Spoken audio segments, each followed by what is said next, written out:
Bonjour à tous, bienvenue sur la chaîne YouTube La Parole Vivante. Aujourd'hui, nous allons voir notre cinquième étude, l'Assemblée locale selon le Nouveau Testament. Donc aujourd'hui, nous allons parler de l'Assemblée locale, son organisation, son autonomie, ses responsables et le rôle biblique de l'homme et de la femme dans l'Assemblée. Donc, ce n'est pas une opinion personnelle, ce n'est pas une pression culturelle, mais seulement ce que dit la parole. Ouvrons notre Bible en Éphésiens chapitre 4, le verset 4 à 6, qui nous dit: Il y a un seul corps et un seul esprit, comme vous avez aussi été appelés à une seule espérance par votre vocation, un seul Seigneur, une seule foi, un seul baptême, un seul Dieu et Père de tous, qui est au-dessus de tous, parmi tous et en tous. Paul pose une base claire: un seul corps, pas plusieurs modèles concurrents. L'Assemblée locale, selon le Nouveau Testament, elle n'est pas une institution religieuse. Ce n'est pas une dénomination, elle est locale, composée de croyants, sauvés, engagés, responsables les uns envers les autres. En Acte 14, verset 23, nous dit: Ils établirent des anciens dans chaque assemblée après avoir prié et jeûné. Chaque assemblée a ses anciens, a ses diacres. Chaque assemblée est sous sa responsabilité et son fonctionnement. Même chose dans Tite, en 1, verset 5, qui nous dit: Établis des anciens dans chaque ville.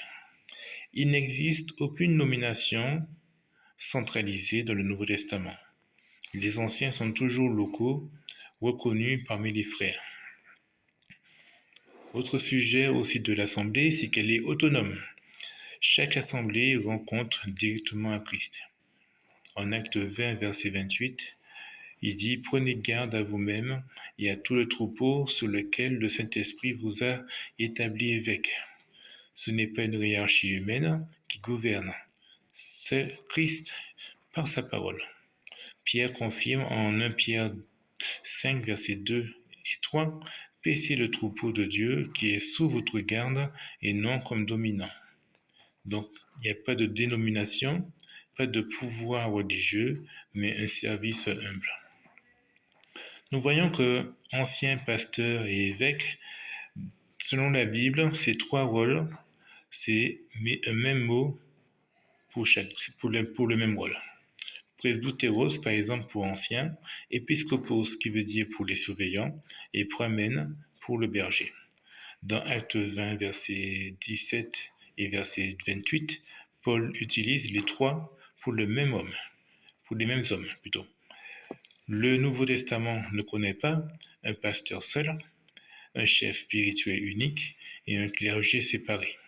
Il connaît une pluralité d'anciens, d'hommes mûrs et qualifiés. Les chrétiens adorèrent aussi dans les maisons, ce que nous allons voir dans le Nouveau Testament, en Romains chapitre 16, verset 5, en 1 Corinthiens chapitre 16, verset 19, 1 Colossiens 4, verset 15 et Philémon 1, verset 2. Nous voyons que la maison n'est pas une obligation, mais elle est biblique, simple, propice à la communion. Ce qui compte n'est pas le lieu, mais la fidélité à la parole. Nous voyons qu'il y a la discipline et l'édification mutuelle. Jésus parle clairement de la discipline locale. En Matthieu 18, versets 15 à 17, il dit: Dis-le à l'assemblée. Pas une organisation extérieure, mais toujours à l'assemblée locale. Paul aussi ajoute dans Éphésiens 4, versets 11 et 16 que tout est fait pour l'édification, la maturité, l'unité dans la vérité. Maintenant, rentrons dans un sujet très compliqué ou le plus souvent qui n'est pas respecté pour diverses raisons. Nous voyons par exemple le rôle de la femme dans l'assemblée. Ici, il faut être honnête avec l'écriture, même quand cela va à contre-courant.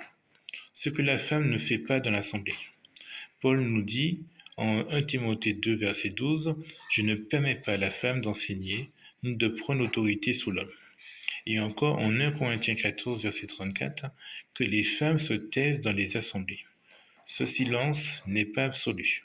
Il concerne l'enseignement doctrinal public, l'autorité spirituelle sous l'Assemblée. Les femmes ne dirigent pas l'Assemblée comme pasteurs, anciens ou autres, et elles ne prêchent pas à l'Assemblée, elles ne prennent pas autorité sur les hommes.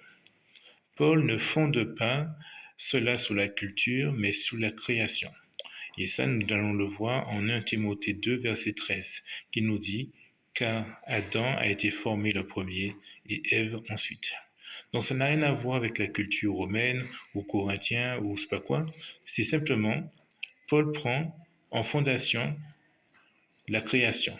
Adam a été formé le premier et Ève ensuite.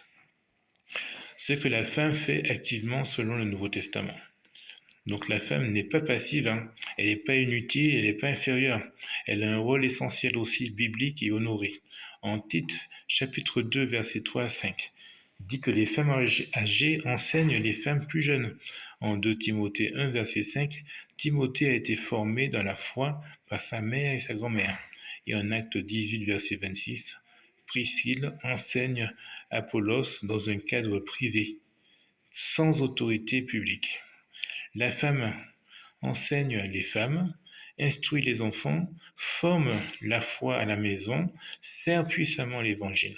Elle ne gouverne pas l'Assemblée, mais elle bâtit les générations.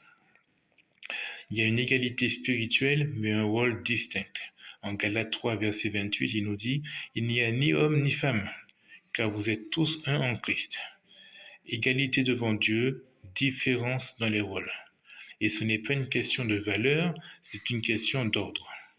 En conclusion, l'Assemblée du Nouveau Testament est locale, autonome, simple, dirigée par des anciens qualifiés, respectueuse dans l'ordre divin, fidèle à la parole.